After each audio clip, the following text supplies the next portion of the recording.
وَلَقَدْ يَسَّرْنَا الْقُرْآنَ لِلذِّكْرِ فَهَلْ مِن مُّدَّكِرٍ۔ اور ہم نے قرآن کو سمجھنے کے لیے آسان کر دیا، تو کوئی ہے جو سوچے سمجھے۔ صوت القرآن، قرآن کی آواز۔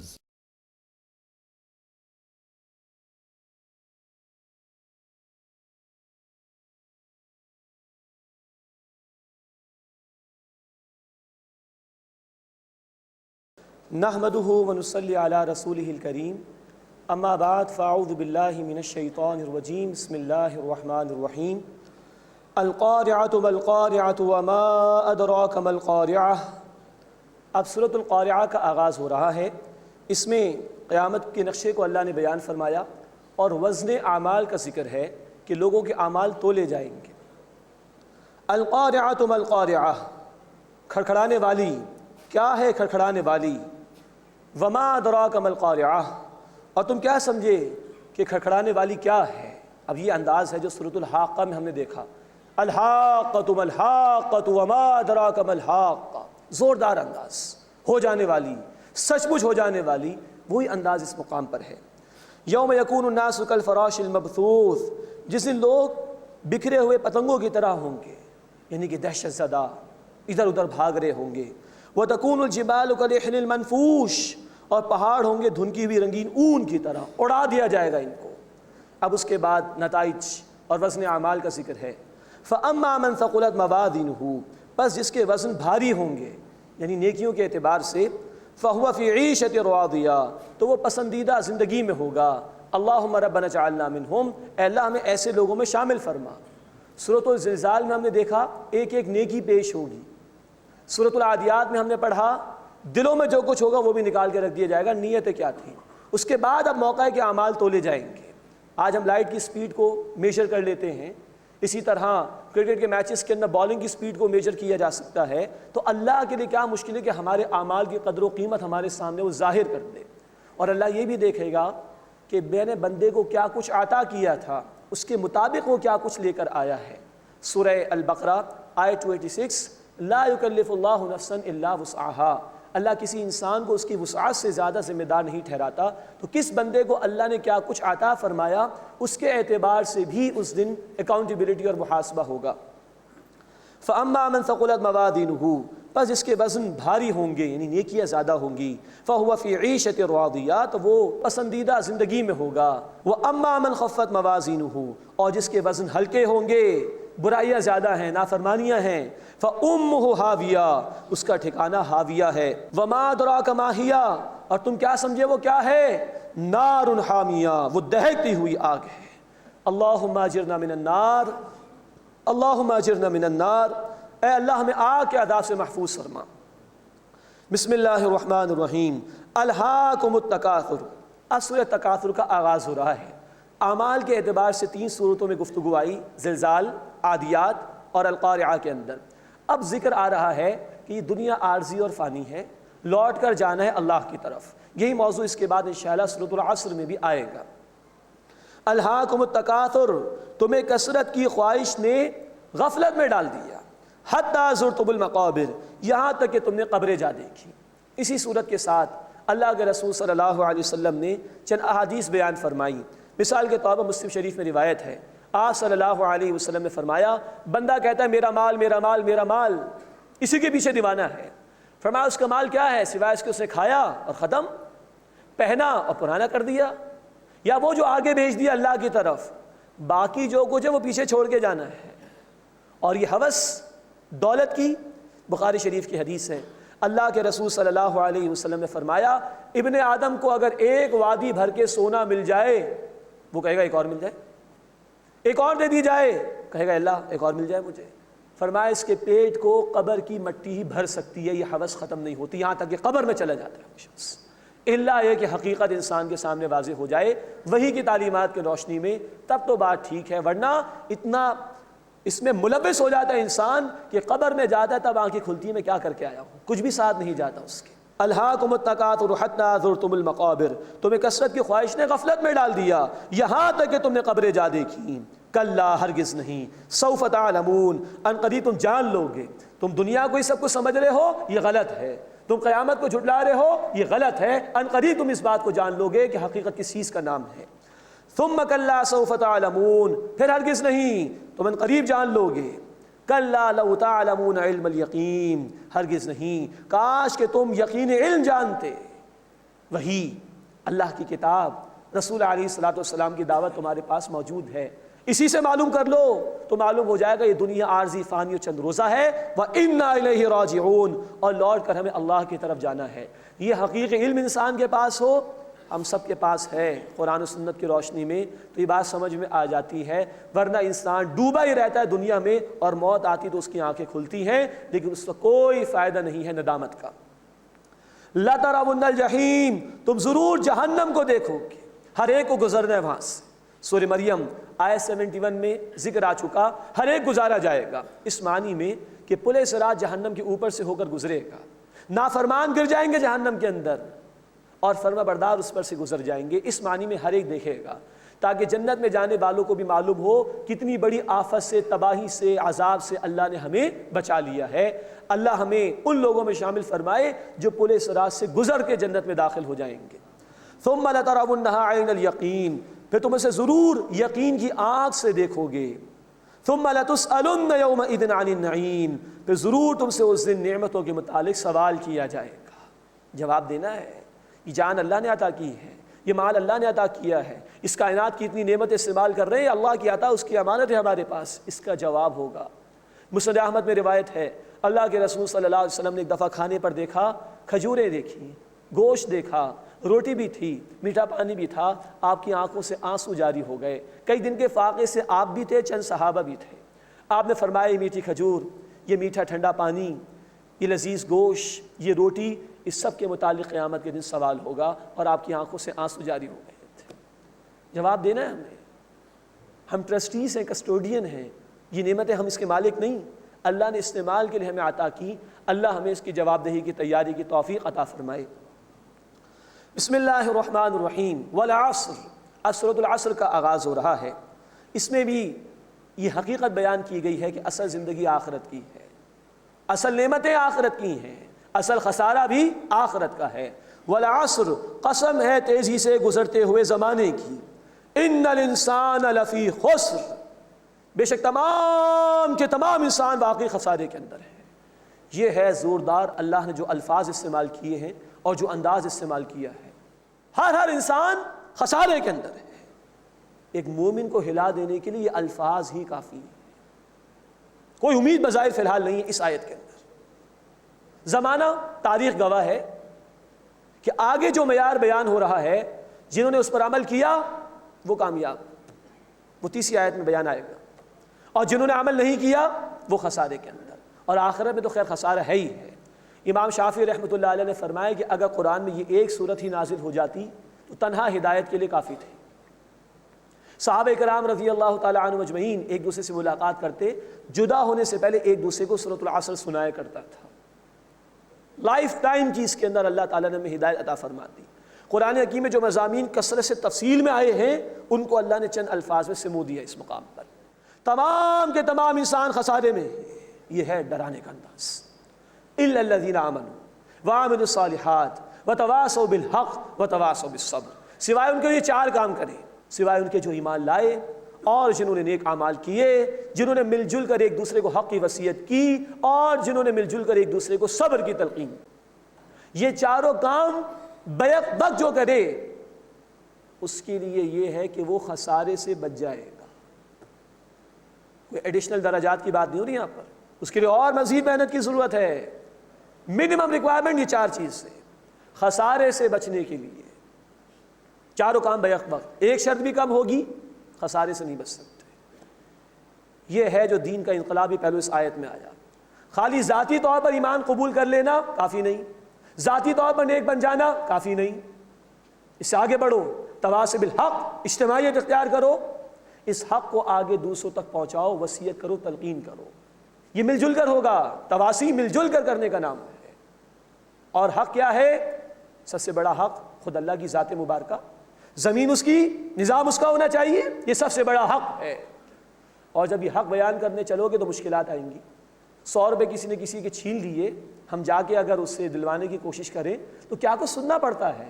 جب اللہ کی حاکمیت کے لیے بات کی جائے گی تو جن ظالموں کی تجوریاں بھرتی ہیں ظالمانہ نظام کی وجہ سے، کیا وہ برداشت کریں گے؟ تو مشکلات آئیں گی۔ وَتَوَاصَوْا بِالصَّبْرِ، اور مل جل کر ایک دوسرے کو صبر کی تلقین کرو۔ یہ ہے قرآن حکیم کی وہ آیت مبارکہ، آیت نمبر 3 سورۃ العصر کی، جو بتا رہی ہے کہ عمل صالح میں اور ایکسٹینشن اور اضافہ ہے۔ نیکی صرف یہ نہیں کہ ہم خود ذاتی طور پر نیک بن جائیں، نہیں، آگے بڑھو، اس حق کی دعوت دوسروں کو دو، یہ ہمارے ایمان کا تقاضا ہے۔ بخاری کی حدیث، اللہ کے رسول صلی اللہ علیہ وسلم نے فرمایا، تم میں سے کوئی شخص مومن نہیں ہو سکتا جب تک کہ اپنے بھائی کے لیے وہی شے پسند نہ کرے جو وہ اپنے لیے پسند کرتا ہے۔ جو ذاتی طور پر نیکی کر رہا ہے اس کا ایمان مکمل نہیں ہو سکتا جب تک کہ اس نیکی کی، اس عبادت کی دعوت دوسروں کو نہ دے۔ ہم اس امت کا حصہ ہیں جسے اس کام کے لیے پیدا کیا گیا۔ سورہ آل عمران آیت نمبر 110، سورہ آل عمران آیت نمبر 104، ہمیں اس کام کے لیے پیدا کیا گیا کہ نیکی کو عام کریں اور بدی سے روکیں۔ اور سب سے بڑا حق اللہ کی ذات مبارکہ، ہمیں اس لیے پیدا کیا گیا، ہمیں حکم دیا گیا۔ سورۃ الشورى آیت نمبر 13، اقیم الدین، دین کو قائم کر کے دکھاؤ۔ سورہ المائدہ آیت نمبر 8 اور سورۃ النساء آیت نمبر 135، قسط کا، جسٹس کا نظام قائم کرنے کے لیے اے مسلمانوں کھڑے ہو جاؤ۔ یہ ہے سب سے بڑا حق جس کے لیے اس امت سے مطالبات ہیں اللہ کے۔ یہ کیے بغیر نجات ممکن نہیں، تمام انسان خسارے میں، سوائے وہ جو یہ 4 کام کریں گے۔ بیک وقت ایک کی بھی کمی ہو گئی، نجات ممکن نہیں۔ وَتَوَاصَوْا بِالصَّبْرِ، یہ حق کا کام کرنے چلو گے مشکلات آئیں گے۔ دیکھو محمد رسول اللہ صلی اللہ علیہ وسلم کی زندگی کو، مکی صورتوں میں ہم پڑھ کر آ رہے ہیں، وَاصْبِرْ وَاصْبِرْ، اے نبی صبر کیجئے، نبی صبر کیجئے۔ مل جل کر یہ کام کرنا ہے، اجتماعیت اختیار کرنی ہے، تب جا کے یہ کام ہوگا۔ تواصی بالحق کا، حق کو بیان کرنے کا، تواصی بالصبر کا، صبر کی تلقین کرنے کا، تب امید کی جا سکتی ہے کہ ہم خسارے سے بچ سکیں گے۔ اللہ ہمیں اس کا یقین عطا فرمائے اور اجتماعیت اختیار کر کے ہمیں ذاتی سطح پر بھی نیکی کی توفیق عطا فرمائے، اور اجتماعی سطح پر اللہ اپنے دین کو عام کرنے اور اس کو غالب کرنے کی جد و جہد میں شریک ہونے کی توفیق عطا فرمائے۔ بسم اللہ الرحمن الرحیم، ویل لکل ہمزۃ لمزہ۔ اب جو مادہ پرست لوگ ہیں ان کا کردار بیان ہو رہا ہے۔ جو مال کا ہی دیوانہ ہے، دنیا ہی کا دیوانہ ہے، تو بڑا پست اور گھٹیا کردار ہے جو سامنے آتا ہے۔ ویل لکل ہمزۃ لمزہ، تباہی ہے، بربادی ہے ہر اس شخص کے لیے، ہمزہ اور لمزہ۔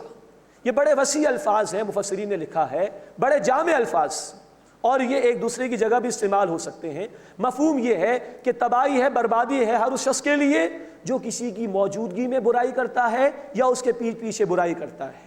موجودگی میں لعن طعن کر دی، کسی کا مذاق اڑا دیا، غیر موجودگی میں غیبت کر دی، چغلی کر دی، تو ہر اس شخص کے لیے تباہی بربادی ہے جو کسی کی موجودگی میں برائی کرے یا کسی کی غیر موجودگی میں برائی کرے۔ الذی جمع مالا وعددا، جس سے مال جمع کیا اور گن گن کر رکھا۔ اس مال نے تکبر بنا دیا، جب دنیا کی محبت میں ڈوبا تو مال ہی کا دیوانہ ہوا۔ اب تکبر ہے تو دوسرے کو کمتر سمجھے گا، مذاق بھی اڑائے گا، غیبت بھی کرے گا۔ یحسب ان مالہ اخلدا، کیا وہ گمان کرتا ہے کہ اس کا مال اسے ہمیشہ باقی رکھے گا؟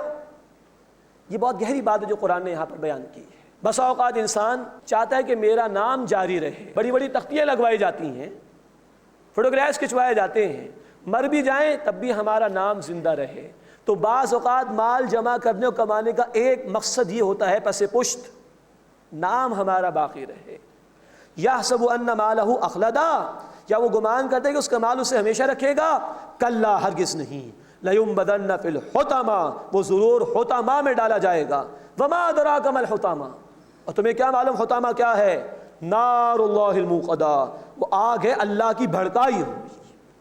یہ ہے جو یہ آخری صورت جو ہم پڑھ رہے ہیں جس میں انذار کا پہلو غالب ہے، فکر آخرت کا پہلو غالب ہے، اس کی انتہا۔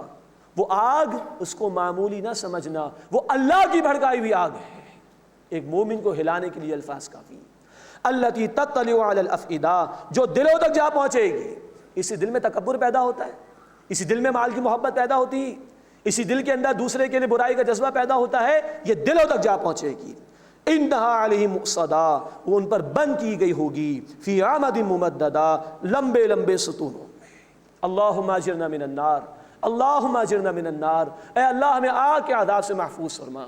مفسرین نے لکھا ہے یا تو ستونوں پر باندھا جائے گا جو آگ کے ہوں گے، یا آگ میں ڈال کے چاروں طرف سے آگ کے ستون ان پر ڈال دیے جائیں گے۔ اللہ اس برے انجام سے ہماری حفاظت فرمائے۔ اور آج ہمارے پاس وقت ہے، اللہ ہمیں سورہ عصر کی روشنی میں ایمان لانے، نیک اعمال کرنے، حق کی وصیت کرنے اور صبر کی تلقین کرنے کی توفیق عطا فرمائے۔ بسم اللہ الرحمن الرحیم۔ الم تر کیف فعل ربک باصحاب الفیل۔ اب سورۃ الفیل کا آغاز ہو رہا ہے۔ اب یہ قرآن حکیم کی 10 آخری صورتیں ہیں، عام طور پر مسلمانوں کو یاد بھی ہوتی ہیں، ہم اپنی نمازوں میں انہی کو عام طور پر دہرانے کی کوشش کرتے ہیں۔ اللہ تعالیٰ کی بھی شان یہ ہے کہ ان آخری صورتوں میں 7 صورتوں میں سورۃ اللہب تک اللہ تعالیٰ نے بڑی خوبصورتی کے ساتھ سیرت النبی کو بھی بیان کر دیا صلی اللہ علیہ وسلم، اس کا ذکر انشاءاللہ آئے گا۔ ساتھ ہی دین کی چند بنیادی اصطلاحات جیسے کہ دین ہے، عبادت ہے، الہ ہے، اس کو بھی اللہ تعالیٰ نے ان مقامات پر بیان کر دیا۔ تو گویا آخری 10 صورتیں ایک بندہ مومن کے لیے قرآن حکیم کی تعلیمات کا خلاصہ بھی ہیں۔ ایک تو ہے پورا قرآن اپنی جگہ ایک ایک لفظ ہدایت کا سرچشمہ ہے، لیکن یہ اس کی ایک سمری جو ہمارے سامنے آخری صورتوں میں آ جاتی ہے۔ سورۃ الفیل میں ایک واقعے کو بیان کیا گیا ہے۔ نبی اکرم صلی اللہ علیہ وسلم کی ولادت سے تقریباً 50 دن پہلے واقعہ پیش آیا تھا، اور یہ واقعہ بڑا مشہور ہے اور اس زمانے میں بھی مشہور تھا کہ ابرہا وہ اپنا لشکر لے کر آیا یمن کے علاقے سے، اور اس کا ارادہ تھا خانہ کعبہ کو ڈھا دینے کا۔ اس کی یہ ناپاک کوشش ناکام ہوئی اور اللہ تعالیٰ نے اس کو ہلاک و برباد کر دیا۔ گویا اس کے ذریعے سے مشرکین مکہ کو بھی تنبیہ کی گئی کہ جو نبی صلی اللہ علیہ وسلم آنے والے ہیں، جو ان کی مخالفت کرے گا تو اللہ اس طرح قادر ہے، جیسے اس نے اپنے گھر کی حفاظت فرمائی ویسے ہی وہ اپنے رسول علیہ الصلوۃ والسلام کی اور ان کے دین کی بھی حفاظت فرمائے گا۔ باقی تاریخی طور پر کچھ یہ تفصیل ہے۔ قوم سبا کا ذکر ہم نے پڑھا تھا سورہ سبا میں، جب ان پر عذاب آیا اللہ کا 450 عیسوی میں تقریباً، اس کے بعد ان کی تجارت ختم ہو گئی تھی یمن اور اس کے سببز کے علاقوں کے اندر۔ نبی صلی اللہ علیہ وسلم کے پردادا جناب ہاشم وہ بڑے ذہین آدمی تھے، تو وہ جو 450 عیسوی میں سیلاب آ گیا تھا، بند ٹوٹ گیا تھا اور قوم سبا کی تجارت ختم ہو گئی تھی، انہوں نے محنت کی، مختلف ممالک کا دورہ کیا اور یہ تجارت پھر ان کے ہاتھ میں آ گئی، جس کا ذکر سورہ قریش میں انشاءاللہ آئے گا۔ تو ابرہا جو عیسائی تھا، ایک اس کا مقصد یہ بھی تھا مکے والوں پر حملہ کرنے کا کہ یہ تجارتی روٹس جو مکے والوں کے پاس آ گئے وہ ان سے واپس لے لے، اور اس نے اس کے لیے بنیاد بنایا، خانہ کعبہ کو ڈھانے کی کوشش کی اور ناپاک ارادے کے ساتھ آیا، لیکن اللہ نے اس کو برباد کر دیا۔ الم تر کیف فعل ربک باصحاب الفیل، اے نبی صلی اللہ علیہ وسلم کیا آپ نے نہیں دیکھا آپ کے رب نے ہاتھی والوں کے ساتھ کیسا سلوک کیا؟ الم یجعل کیدہم فی تضلیل، کیا اللہ نے ان کی سازش کو ناکام نہیں کر دیا؟ ہاتھیوں کو بھی لے کر وہ شخص آیا جو عرب کے لوگوں نے کبھی نہیں دیکھے تھے، ہزاروں کا لشکر لے کر آیا، لیکن اللہ تعالیٰ نے فرمایا کہ کیا ہم نے اس کی چال کو ناکام نہیں کر دیا؟ وَأَرْسَلَ عَلَيْهِمْ طَيْرًا أَبَابِيلَ، اور ہم نے ان پر جھنڈ کے جھنڈ پرندے بھیجے، چھوٹے چھوٹے پرندے لیکن کثرت تعداد کے ساتھ۔ ترمیہم بحجارۃ من سجیل، وہ ان پر کنکریاں پھینکتے تھے پکی ہوئی مٹی کی۔ فجعلہم کعصف مأکول، بس ان کو کھائے ہوئے بھوسے کی طرح کر دیا۔ یعنی اتنا بڑا لشکر، اتنے بڑے بڑے ہاتھی، اللہ کو کوئی زیادہ اہتمام نہیں کرنا پڑا۔ چھوٹے چھوٹے پرندے، ان کی چونچ میں ایک کنکری ہوتی تھی، ان کے پنجوں میں ایک ایک کنکری ہوتی تھی، انتہائی بلندی سے وہ گراتے تھے، جتنی تیزی کے ساتھ وہ پتھر نیچے آتے اتنی تیزی کے ساتھ ہلاک کیا۔ وہ ہاتھی بھی مار دیے گئے، لشکر کے لوگ جس کے سر سے وہ پتھر داخل ہوتا اس کا جسم پھٹ جاتا تھا، صرف ابرہا بچا تھا تھوڑی دیر کے لیے، وہ یمن تک پہنچا ہے اور وہاں جا کے اس کی ہلاکت ہوئی تاکہ لوگوں کے لیے اس کو نشان عبرت بنا دیا جائے۔ یہ اللہ تعالیٰ نے بدلہ لیا اس دشمن اسلام سے، اللہ کے گھر کے حوالے سے جو ناپاک سازش لے کر آیا اس سے۔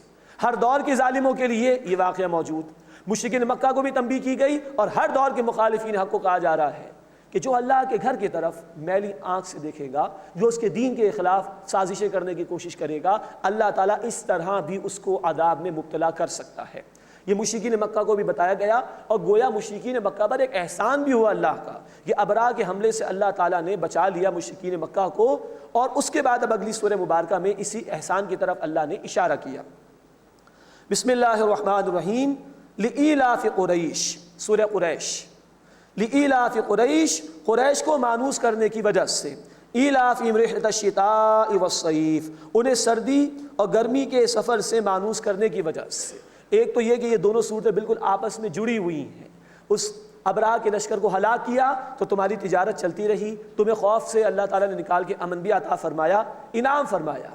ان کے پاس تجارتی روٹس تھے، گرمی کے زمانے میں یہ شام کی طرف جاتے تھے جو کہ ٹھنڈا علاقہ تھا، اور سردی کے زمانے میں یمن کی طرف جاتے تھے جو نسبتاً گرم علاقہ تھا۔ تو یہ تجارت تھی جو اللہ تعالیٰ نے ان کو عطا فرمائی تھی۔ ایلافِہِمْ رِحْلَةَ الشِّتَاءِ وَالصَّيْفِ، انہیں سردی گرمی کے سفر سے مانوس کرنے کی وجہ سے فَلْيَعْبُدُوا رَبَّ هَٰذَا الْبَيْتِ، پس انہیں چاہیے کہ وہ اس گھر کے رب کی عبادت کریں۔ اسی گھر کا رب ہے جس نے تمہاری حفاظت کی، اسی گھر کا رب ہے جس نے تمہیں تجارتی روٹس عطا فرمائے۔ اب شکر گزاری کا تقاضا یہ ہے کہ اس کی عبادت کرو۔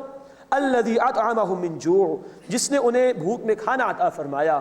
مکے میں کوئی شے اگتی نہیں ہے، اللہ تعالیٰ تمہیں غذائیں عطا فرما رہا ہے، تجارتی قافلے تمہارے چل رہے ہیں۔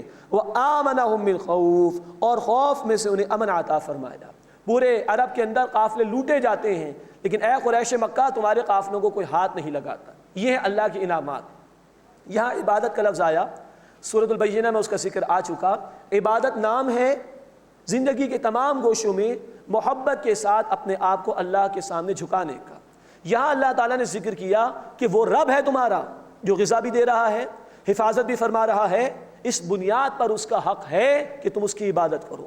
وہ خالق ہے، وہ مالک ہے، رازق ہے، اسی کے سامنے جھکو، اسی کے احکامات پر عمل کرو۔ اللہ ہمیں پوری زندگی میں اپنی عبادت کی توفیق عطا فرمائے۔ اب سیرت النبی کے حوالے سے دیکھیے، سورہ فیل کا ہم نے مطالعہ کیا۔ جب کسی انسان کی سیرت لکھی جاتی ہے تو لکھا جاتا ہے کہ کب اس کی پیدائش ہوئی۔ تو اس زمانے میں کیلنڈرز وغیرہ کا تو معاملہ نہیں تھا، بڑے بڑے واقعات سے لوگ باتوں کو یاد رکھتے تھے۔ تو اللہ کے رسول صلی اللہ علیہ وسلم کی ولادت ہوئی اس وقت کہ جس سے 50 دن پہلے یہ اصحاب الفیل کا واقعہ، ہاتھی والوں کا واقعہ پیش آیا تھا، سب لوگ جانتے تھے۔ نمبر 2، آپ صلی اللہ علیہ وسلم کا تعلق کس خاندان سے تھا؟ لإیلاف قریش، آپ صلی اللہ علیہ وسلم کا تعلق قریش کے خاندان سے تھا۔ اب سورۃ الماعون کا آغاز ہو رہا ہے۔ اس میں ہم دیکھیں گے کہ جس زمانے میں آپ کو مبعوث کیا گیا تو جو مخالفین تھے ان کا کردار کیا تھا، کتنا پست ان لوگوں کا کردار تھا، اس کو قرآن نے آگے بیان فرمایا ہے۔ بسم اللہ الرحمن الرحیم۔ ارأیت الذی یکذب بالدین، اے نبی صلی اللہ علیہ وسلم کیا آپ نے شخص کو دیکھا جو بدلے کو جھٹلاتا ہے؟ دین کے لغوی معنی بدلے کے، اسی معنی میں یہ سورہ الفاتحہ میں بھی استعمال ہوا۔ فذلک الذی یدعو الیتیم، یہ وہی ہے جو یتیم کو دھکے دیتا ہے۔ ولا یحض علی طعام المسکین، اور مسکین کو کھانا کھلانے کی رغبت نہیں دلاتا۔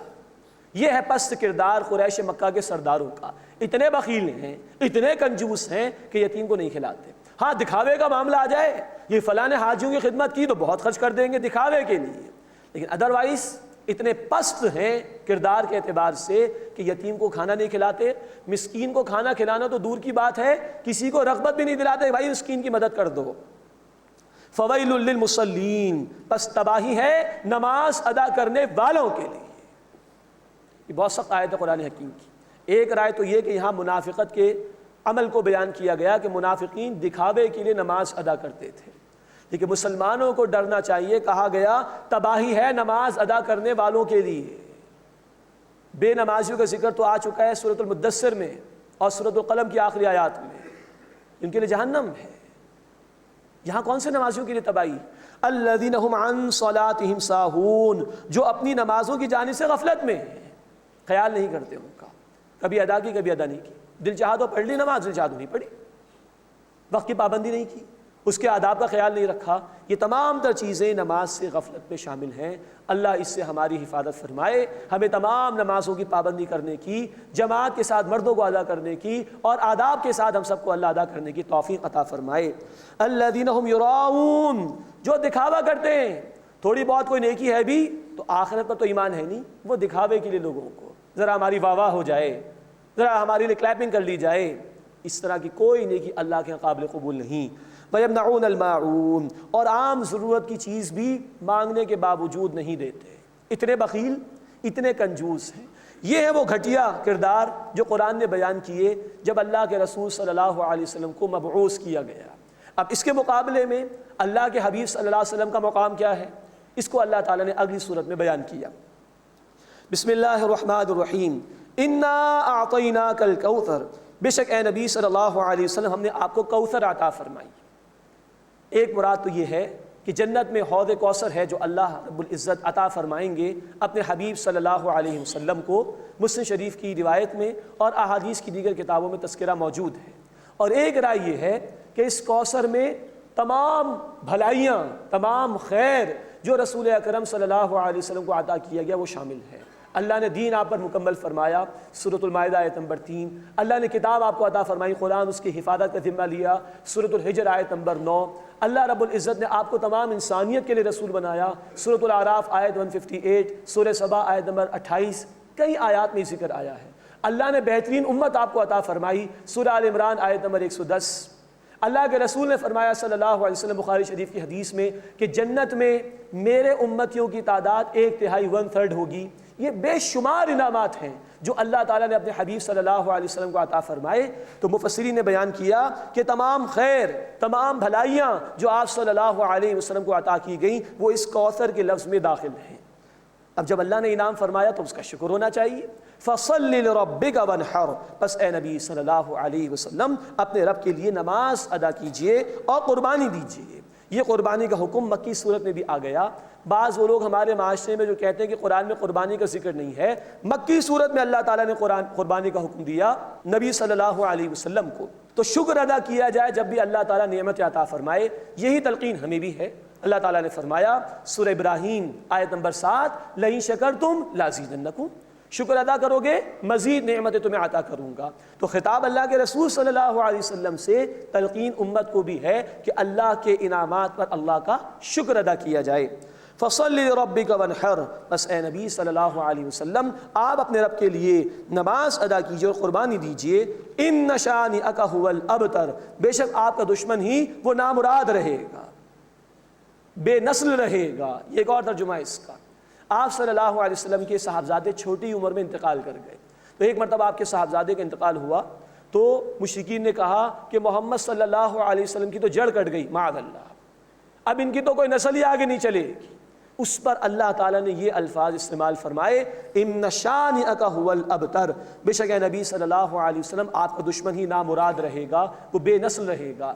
آج تاریخ گواہ ہے کہ 1.5 ارب مسلمان زمین پر ہیں جو محمد الرسول اللہ صلی اللہ علیہ وسلم سے نسبت قائم کرنے میں فخر محسوس کرتے ہیں۔ اور آج زمین پر کوئی ایک شخص بھی ایسا نہیں جو ابو جہل یا ابو لہب یا اس طرح کے لوگوں سے اپنا تعلق قائم کرنے کی کوشش بھی کرتا ہو۔ إِنَّ شَانِئَكَ هُوَ الْأَبْتَرُ، بے شک اے نبی صلی اللہ علیہ وسلم آپ کا دشمن نامراد رہے گا۔ اس کے بعد سورۃ الکافرون ہے۔ اللہ کے رسول صلی اللہ علیہ وسلم کا مقام بیان ہو گیا۔ اب ذکر آ رہا ہے سورۃ الکافرون میں آپ کی دعوت کیا تھی، کیا مشن لے کر آپ کھڑے ہوئے تھے۔ بسم اللہ الرحمن الرحیم، قل یا ایھا الکافرون، اے نبی صلی اللہ علیہ وسلم فرما دیجئے اے کافرون۔ مشرکین مکہ نے آپ صلی اللہ علیہ وسلم کو پیشکش کی، جب دیکھا کہ اتنے مظالم ہم نے ڈھالیے ہیں اہل ایمان پر، کچھ بات نہیں بن رہی، تو اب ذرا شوگر کوٹڈ انداز میں باتیں کر رہے ہیں کہ محمد صلی اللہ علیہ وسلم ایسا کر لیتے ہیں، 1 سال آپ ہمارے معبودوں کو مان لیجئے، 1 سال ہم آپ کے معبود کو مان لیں۔ کمپرومائز کرنا چاہا۔ اللہ تعالیٰ نے شان بے نیازی کا اظہار فرمایا اور سورۃ الکافرون نازل فرما دی۔ قل یا ایھا الکافرون، اے نبی صلی اللہ علیہ وسلم فرما دیجئے اے کافروں، لا اعبد ما تعبدون، میں عبادت نہیں کرتا جن کی تم عبادت کرتے ہو، ولا انتم عابدون ما اعبد، اور نہ تم عبادت کرنے والے ہو اس کی جس کی میں عبادت کرتا ہوں، ولا انا عابد ما عبدتم، اور نہ میں عبادت کرنے والا ہوں ان کی جن کی تم نے عبادت کی، ولا انتم عابدون ما اعبد، اور نہ تم عبادت کرنے والے ہو اس کی جس کی میں عبادت کرتا ہوں، لکم دینکم ولی دین، تمہارے لیے تمہارا دین ہے، میرے لیے میرا دین ہے، نو کمپرومائز۔ یہ دعوت ہے رسول اللہ صلی اللہ علیہ وسلم کی، دعوت توحید، ایک اللہ کی عبادت، اس کے ساتھ کسی کو شریک نہیں کیا جائے گا، لاکھ پیشکشیں کر لو، نو کمپرومائز۔ یہ اہل ایمان کے لیے بھی ہدایت ہے۔ دین کی دعوت کے دوران ایک بندہ مومن کو الرٹ رہنا چاہیے، کہیں وہ جھک نہ جائے، کہیں کمزوری نہ دکھائے، کہیں کمپرومائزنگ انداز نہ ہو جائے، اسے کہ حق باطل کے ساتھ مل نہیں سکتا، تو حق ہی رہنا چاہیے، نو کمپرومائز۔ لکم دینکم ولی دین، تمہارے لیے تمہارا دین ہے، میرے لیے میرا دین ہے۔ یہ ہے جو 2 ٹوک انداز نبی اکرم صلی اللہ علیہ وسلم کی دعوت کا۔ آج ذرا ہمیں بھی ٹھنڈے دل سے سوچنا چاہیے، ہم کہہ سکتے ہیں کسی کو تمہارے لیے تمہارا دین، ہمارے لیے ہمارا دین؟ کفار کو، غیر مسلموں کو۔ اللہ کے رسول اس لیے کہہ رہے تھے کہ وہ اس دین پر کاربند تھے اور اس کے لیے جد و جہد اور محنت کر رہے تھے۔ آج ہمارا عالم تو یہ ہے کہ وہ دین جو بڑی شان سے نکلا تھا وطن سے، پردیس میں وہ آج غریب الغربا ہے۔ ہم بات کریں تو کس منہ سے؟ اللہ ہمیں احساس ضیاع عطا فرمائے اور اپنے دین پر عمل کرنے اور انسانیت کے سامنے اس کو پیش کرنے اور اس کو قائم کرنے کی توفیق عطا فرمائے۔ بسم اللہ الرحمن الرحیم۔ اذا جاء نصر اللہ والفتح۔ اب سورہ النصر کا آغاز ہو رہا ہے۔ اللہ کے رسول صلی اللہ علیہ وسلم جو مشن لے کر اٹھے، جو دعوت لے کر اٹھے، اس کا بڑا حسین انجام ہوا، اس کی طرف اشارہ ہے سورۃ النصر میں۔ اذا جاء نصر اللہ والفتح، جب اللہ کی مدد آ جائے اور فتح ہو جائے، وَرَأَيْتَ النَّاسَ يَدْخُلُونَ فِي دِينِ اللَّهِ أَفْوَاجًا، اور اے نبی صلی اللہ علیہ وسلم آپ دیکھیں لوگ اللہ کے دین میں فوج در فوج داخل ہو رہے ہیں۔ یہ ہے فتح مکہ کی طرف اشارہ، کہ مکہ فتح ہوگا اور اللہ کا دین غالب ہوگا اور لوگ اللہ کے دین میں داخل ہوں گے۔ یہ بڑی بنیادی اصطلاح ہمارے دین کی۔ اگر زمین پر کسی اور کا قانون چل رہا ہے تو دین اس کا ہوگا۔ جیسے سورہ یوسف آیت 76 میں تفصیل آئی، بادشاہ کا قانون چل رہا تھا۔ فتح مکہ کے موقع پر یہ ہوا، عرب مغلوب ہو گیا اور اللہ کا دین غالب ہو گیا۔ اب اللہ کے احکامات پر عمل ہو رہا تھا، اس لیے کہا جا رہا ہے کہ اب لوگ اللہ کے دین میں داخل ہوں گے۔ یہ ہے وسیع تر تصور، صحیح تر تصور دین کا۔ اگر اللہ کے مقابلے میں کسی اور کا نظام چل رہا ہے، کسی اور کی اطاعت ہو رہی ہے، کسی اور کا قانون جاری و ساری ہے، تو دین اس کا ہے، اللہ کا نہیں۔ اور اللہ کے دین کو غالب کرنا اب یہ اس امت مسلمہ کی ذمہ داری ہے۔ اللہ تعالی ہمیں توفیق عطا فرمائے کہ ہم اپنی ذمہ داری کو ادا کریں اور واقعتاً دین اللہ کا ہو جائے۔ فسبح بحمد ربک واستغفر، پس اے نبی صلی اللہ علیہ وسلم تسبیح بیان کیجئے اپنے رب کی حمد کے ساتھ اور اس سے بخشش مانگیے۔ بخاری شریف کی حدیث ہے کہ جب یہ آیت نازل ہوئی تو کثرت سے آپ سجدہ کرتے تھے اللہ کے حضور میں، کثرت سے آپ اللہ کی تسبیح بیان کرتے تھے، کثرت سے آپ صلی اللہ علیہ وسلم اللہ سے بخشش مانگتے تھے۔ انہ کان توابا، بے شک وہ اللہ خوب توبہ قبول فرمانے والا ہے۔ یہ دعوت محمدی صلی اللہ علیہ وسلم کا حسین انجام، دین غالب ہو گیا۔ اب اگلی سورہ مبارکہ ہے سورۃ اللہب۔ دین تو غالب ہو گیا، دین کے دشمنوں کا انجام کیا ہوا، اس کا ذکر ہے سورۃ اللہب میں۔ بسم اللہ الرحمن الرحیم۔ تبت یدا ابی لہب وتب، ابو لہب کے دونوں ہاتھ ٹوٹ گئے اور وہ ہلاک ہو گیا۔ واحد ظالم ہے دور نبوی صلی اللہ علیہ وسلم کا جس کا نام لے کر یہ الفاظ قرآن نے کہے۔ یہ انجام ہوا اس کا کہ اس کے دونوں ہاتھ ٹوٹ کر وہ ہلاک ہو گیا۔ اللہ کے رسول صلی اللہ علیہ وسلم کی مجالس میں شخص نے کہا تھا، محمد صلی اللہ علیہ وسلم تمہارے ہاتھ ٹوٹ جائیں تو ہمیں اس لیے بلاتے ہو کہ ایک اللہ کو ہم پکاریں؟ یہ الفاظ اس شخص کے تھے، اللہ نے وہی الفاظ اس کے لیے استعمال فرمائے۔ چچا تھا رسول اللہ صلی اللہ علیہ وسلم کا، غور کیجئے، اتنی مخالفت ہوئی ہے محمد رسول اللہ صلی اللہ علیہ وسلم کی، اور چچی بھی، اس شخص کی بیوی بھی، وہ بھی مخالفت کرتی تھی رسول اکرم صلی اللہ علیہ وسلم کی۔ اس کا ذکر آگے آ رہا ہے۔ دین کے راستے میں تو یہ ہے، گھر سے بھی مخالفت ہو سکتی ہے، برداشت کر دی ہوگی، سنت رسول ہے صلی اللہ علیہ وسلم۔ ما اغنى عنه ماله وما كسب، نہ اس کا مال اسے کام آیا اور نہ جو کچھ اس نے کمایا۔ ایک رائے مفسرین کی ہے کہ اولاد بھی کام نہیں آئی۔ سيصلى نارا ذات لہب، ان قریب وہ شعلے مارتی ہوئی آگ میں داخل ہوگا۔ یہ تو ہے آخرت کا انجام۔ دنیا کا انجام یہ ہوا کہ غزوہ بدر کے بعد اس کی موت اس طرح واقع ہوئی کہ پھوڑے نکل گئے اس کے وجود میں اور سڑ کر یہ مر گیا، اولاد نے دفن بھی نہیں کیا، کچھ لوگوں کو پیسے دے کر دھکیل کر گڑھے کے اندر ڈال دیا گیا۔ یہ انجام ہوا اس شخص کا، اور چچا ہے محمد رسول اللہ صلی اللہ علیہ وسلم کا۔ سلمان فارسی رضی اللہ تعالیٰ عنہ ایران سے چلے، تڑپ تھی، ہدایت مل گئی، اور چچا پڑوس میں ہے، تڑپ نہیں تو ہدایت نہیں مل سکی۔ سنانے والے محمد رسول اللہ تھے صلی اللہ علیہ وسلم۔ یہ سورہ مبارکہ قرآن کی صداقت کی بہت بڑی دلیل ہے۔ یہ سورت مکے میں نازل ہوئی، ابو لہب مرا ہے مدنی دور میں، یعنی غزوہ بدر کے بعد۔ اگر وہ چاہتا تو جھوٹے منہ اسلام قبول کر لیتا اور اس سورت کو غلط ثابت کر دیتا، معاذ اللہ، جھوٹے منہ ہی قبول کر لیتا، لیکن نہیں کیا اس نے۔ یہ قرآن اللہ کی طرف سے ہے اور صداقت کی دلیل ہے یہ سورہ مبارکہ کہ اس کا انجام یہی ہوا۔ سیصلی نارا ذات لہب، ان قریب وہ شعلے مارتی ہوئی آگ میں داخل ہوگا۔ اس کو ابو لہب کہا جاتا تھا، بڑا سرخ اس کا چہرہ تھا۔ وہی الفاظ اس کے عذاب کے لیے اللہ نے بیان فرمائے۔ وامرأتہ، اور اس کی بیوی بھی ڈالی جائے گی، حمالۃ الحطب، ایندھن کو لادنے والی، کانٹے لا لا کر بچھاتی تھی رسول اللہ صلی اللہ علیہ وسلم کے قدموں میں، اور برائی بیان کرتی تھی رسول اللہ صلی اللہ علیہ وسلم کی۔ فی جیدہا حبل من مسد، اس کی گردن میں مضبوط بٹی ہوئی رسی ہوگی۔ مفسرین نے لکھا ہے کہ دنیا میں بھی اس کی گردن میں رسی پھنسی لکڑیوں سمیت اور اس کی ہلاکت ہوئی، اور مفسرین نے بیان کیا کہ قیامت کے دن بھی اس کو اسی طرح کا عذاب دیا جائے گا۔ یہ ہے بدترین جوڑا، شوہر بھی انتہائی برا، بیوی بھی انتہائی بری، جس کا ذکر قرآن نے اس مقام پر کیا ہے۔ یہ ہے اللہ کی شان بے نیازی۔ رسول صلی اللہ علیہ وسلم کا چچا بھی ہے، حق قبول نہیں کیا تو یہ انجام ہوا۔ یہ نبی صلی اللہ علیہ وسلم کے مخالفین کے انجام کو قرآن نے بیان کیا۔ تو سورۃ الفیل سے لے کے سورۃ اللہب تک 7 صورتوں میں بڑا خوبصورت بیان سیرت النبی کا بھی آ گیا۔ اب آخر میں 3 صورتیں ہیں توحید کے حوالے سے بڑی اہم۔ بسم اللہ الرحمن الرحیم، قل هو اللہ احد، سورۃ الاخلاص۔ سورۃ الاخلاص اور سورۃ الکافرون یہ دونوں جوڑے کی صورت میں ہیں، اور نبی صلی اللہ علیہ وسلم کی محبوب صورتوں میں سے۔ اللہ کے رسول ایک اللہ کی دعوت دیتے تھے، تو جامع ترمذی کی حدیث میں تفصیل ہے، انہوں نے سوال کیا اچھا محمد بتائیے آپ کا رب کون ہے؟ تو اللہ نے یہ سورہ مبارکہ نازل فرمائی۔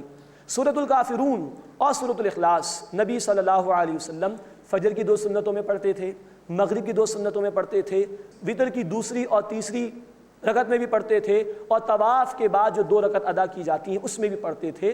یہ دونوں صورتیں اللہ کے رسول صلی اللہ علیہ وسلم کو بڑی محبوب تھیں۔ قل هو اللہ احد، اے نبی صلی اللہ علیہ وسلم فرما دیجئے وہ اللہ اکیلا ہے، یکتا ہے۔ یہ ہے توحید وجود کا بیان، اللہ ہی اللہ ہے، باقی کسی کا اگر وجود ہے تو اللہ کے اذن سے۔ اللہ الصمد، اللہ بے نیاز، ہر کوئی اس کا محتاج، وہ کسی کا محتاج نہیں ہے۔ یہ توحید عملی کا بیان ہے۔ اسی سے اپنی توقعات وابستہ کرو، اسی سے دعائیں مانگو، اسی کے ہو رہو، اس کے ساتھ کسی کو شریک نہ کرو۔ تم محتاج ہو، وہ کسی کا محتاج نہیں۔ لم یلد ولم یولد، نہ اس نے کسی کو جنم دیا نہ وہ جنم دیا گیا، نہ وہ کسی کا والد ہے نہ کسی کی اولاد۔ یہ توحید ذات کا بیان، کوئی بھی اس کی ذات میں شریک نہیں۔ ولم یکن لہ کفوا احد، اور کوئی ایک بھی اس کا ہمسر نہیں ہے، کوئی اس کے برابر نہیں ہے۔ یہ توحید صفات کا بیان ہے، اللہ اپنی صفات میں بھی اکیلا اور یکتا ہے، کوئی اس کے برابر نہیں۔ بخاری شریف کی حدیث میں سورۃ الاخلاص کو 1/3 قرآن کے برابر قرار دیا گیا ہے۔ توحید کا بہت بڑا خزانہ، بہت بڑا خزانہ، بہت بڑا خزانہ، اللہ کا تعارف۔ جن جھوٹے معبودوں کو پکارا گیا، اگر اس 4 لائنوں کی توحید کی ڈیفینیشن میں ان کو پٹ کیا جائے تو وہ فیل ہو جائیں گے۔ صرف اللہ اکیلا ہے، صرف اللہ صمد ہے، نہ وہ کسی کا باپ ہے نہ کسی کی اولاد، اور کوئی اس کے برابر نہیں ہے۔ ان 4 جملوں میں اللہ کے سوا کسی کو بھی فٹ کر لیا جائے وہ فٹ نہیں ہو سکے گا۔ اللہ ہی اللہ ہے، اس کے سوا کوئی معبود نہیں۔ اس کے بعد قرآن حکیم کی 2 آخری صورتیں، بہت عظیم صورتیں، ان کو معوذتین بھی کہا جاتا ہے، سورۃ الفلق، سورۃ الناس۔ ان کے ذریعے سے پناہ حاصل کرنی چاہیے۔ بخاری شریف کی حدیث ہے، اللہ کے رسول صلی اللہ علیہ وسلم پر ایک مرتبہ جادو کیا گیا، تو اللہ رب العزت نے یہ 2 صورتیں پڑھنے کی تلقین فرمائی۔ نبی صلی اللہ علیہ وسلم کو وہ جادو کا اثر ختم ہو گیا۔ مسلم شریف اور جامع ترمذی کی احادیث ہیں، اللہ کے رسول صلی اللہ علیہ وسلم نے فرمایا کہ بد نظری سے بچنے کے لیے، جنات کے شرور سے بچنے کے لیے، بیماریوں میں ان صورتوں سے سہارا لینا چاہیے، جادو سے بچنے کے لیے ان صورتوں سے سہارا لینا چاہیے۔ یہ 2 بڑی بڑی حفاظتیں ہیں جو قرآن حکیم کے آخر میں اللہ تعالیٰ نے ہمیں عطا فرمائی ہیں۔ بسم اللہ الرحمن الرحیم، قل اعوذ برب الفلق، اے نبی صلی اللہ علیہ وسلم فرما دیجئے میں پناہ میں آتا ہوں صبح کے رب کی۔ سورۃ الفلق میں ان شرور کا بیان ہے جو خارج کی جانب سے انسان پر حملہ آور ہوتے ہیں، ان سے بچنے کے لیے اللہ کی پناہ میں آنے کی تلقین کی جا رہی ہے۔ قل اعوذ برب الفلق، اے نبی صلی اللہ علیہ وسلم فرما دیجئے کہ میں پناہ میں آتا ہوں صبح کے رب کی، من شر ما خلق، ہر اس شر سے جو اللہ نے پیدا فرمایا۔ میں نہیں جانتا کس چیز میں خیر ہے کس چیز میں شر ہے، ہر وہ شر جو اللہ نے پیدا فرمایا، اے اللہ میں تیری پناہ میں آنا چاہتا ہوں۔ وَمِن شَرِّ غَاسِقٍ إِذَا وَقَبَ، اور اندھیرے کے شر سے جب کہ وہ چھا جائے۔ رات ہوتی ہے تو حشرات الارض یہ کیڑے وغیرہ بھی نکلتے ہیں، برائیوں کے کام بھی اکثر رات میں ہوتے ہیں، اے اللہ ان سب سے تیری پناہ میں آنا چاہتا ہوں۔ وَمِن شَرِّ النَّفَّاثَاتِ فِي الْعُقَدِ، اور گرہوں میں پھونکے مارنے والیوں کے شر سے، جادوگرنیوں کی طرف اشارہ ہے، اور ایک تفسیر یہ بھی ہے کہ اس کا ترجمہ جادوگروں کا بھی کیا جا سکتا ہے۔ تو تمام جادوگرنیاں جو پھونکے مارتی ہیں، جادو کرتی ہیں، اللہ ان کے شر سے میں تیری پناہ میں آتا ہوں۔ وَمِن شَرِّ حَاسِدٍ إِذَا حَسَدَ، اور حسد کرنے والے کے شر سے جبکہ وہ حسد کرے۔ کسی کو دیکھا ایک شخص نے نعمت میں، اب اس کے لیے جلن پیدا ہو گئی کہ یہ نعمت اس سے چھن جائے، یہ حسد ہے۔ بندہ نہیں دیکھ سکتا کہ میرے متعلق حسد کر رہا ہے، اللہ دیکھتا ہے، اللہ تو مجھے حاسد کے حسد سے بچا لے۔ تو اس سورہ مبارکہ میں ان شرور کا ذکر ہے جو باہر کی جانب سے انسان پر حملہ کرتے ہیں۔ اس کے بعد سورۃ الناس وہ شرور جو اندر کی جانب سے انسان پر حملہ آور ہوتے ہیں، یعنی شیاطین کی طرف سے، جنات کی طرف سے۔ بسم اللہ الرحمن الرحیم، قل اعوذ برب الناس، اے نبی صلی اللہ علیہ وسلم فرمائیے میں پناہ میں آتا ہوں لوگوں کے رب کی، ملک الناس لوگوں کے بادشاہ کی، الہ الناس لوگوں کے معبود کی۔ سورہ فلق میں شرور کا ذکر زیادہ تھا، سورۃ الناس میں جس اللہ کی پناہ میں آنے کی ہم کوشش کریں گے اس کی صفات کا ذکر زیادہ ہے۔ یوں یہ صورتیں جوڑے جوڑے کی صورت اختیار کرتی ہیں۔ ملک الناس لوگوں کے بادشاہ کی، الہ الناس لوگوں کے معبود کی، من شر الوسواس الخناس وسوسہ ڈالنے والے، چھپ چھپ کر حملہ کرنے والے، یعنی شیطان کے شر سے۔ وہ پیچھے ہٹتا ہے پھر وسوسہ ڈالتا ہے انسان کے سینے کے اندر۔ الذی یوسوس فی صدور الناس، جو وسوسہ ڈالتا ہے لوگوں کے دلوں میں، من الجنۃ والناس، جنات میں سے اور انسانوں میں سے، یعنی شیطان ہے جو اندر ہی اندر انسان کے اوپر حملے کرتا ہے۔ اور شیطان کے ایجنٹس ہیں جو جنات میں سے بھی ہیں، برے جنات، اور انسانوں میں سے بھی ہیں جو ورغلانے کی کوشش کرتے ہیں۔ لیکن اللہ تعالیٰ نے ہمیں یہ بات واضح فرما دی سورہ الزخرف آیت نمبر 36 میں، جو رحمان کے ذکر سے ہٹتا ہے اس پر شیطان مسلط کیا جاتا ہے۔ یہ دو صورتیں ہمیں پناہ عطا کرتی ہیں کہ ہم شیاطین کے شرور سے بچنے کے لیے جو اندر کی طرف سے آتے ہیں، یا خارج کے شرور سے بچنے کے لیے جو باہر کی طرف سے آتے ہیں، اللہ کی پناہ میں آ جائیں، اس لیے کہ تمام تر طاقت رحمان کے پاس ہے، ہمارا کوئی کمال نہیں، ہماری کوئی طاقت نہیں۔ یہی بات اللہ تعالیٰ نے واضح فرمائی سورۃ الفاتحہ سے دعا کا آغاز ہوا، اہدنا الصراط المستقیم، اے اللہ میں صراط مستقیم کی ہدایت عطا فرما دے۔ یہ بندے کی بندگی کا تقاضا ہے کہ وہ جھکے، یہ بندے کی عاجزی کا تقاضا ہے کہ وہ گر جائے اللہ کے سامنے۔ قرآن ختم ہو رہا ہے تب بھی اللہ تعالیٰ نے دو صورتیں دے دی کہ آؤ میری پناہ کے اندر، جھک جاؤ میرے سامنے۔ یہ ہے رب پورے قرآن کا آپس میں۔ سورۃ الفاتحہ آغاز ہوتا ہے اس کا بھی بندگی سے، اللہ ہدایت عطا فرما دے، اے اللہ میں گمراہ ہوں مجھے صراط مستقیم عطا فرما دے۔ قرآن کا اختتام بھی ہو رہا ہے، اے اللہ میں تیری پناہ میں آنا چاہتا ہوں، اے اللہ میں تیری پناہ میں آنا چاہتا ہوں۔ یوں قرآن حکیم کا آغاز اور قرآن حکیم کا اختتام یہ دونوں آپس میں جمع ہو جاتے ہیں۔ وآخر دعوانا الحمد للہ رب العالمین۔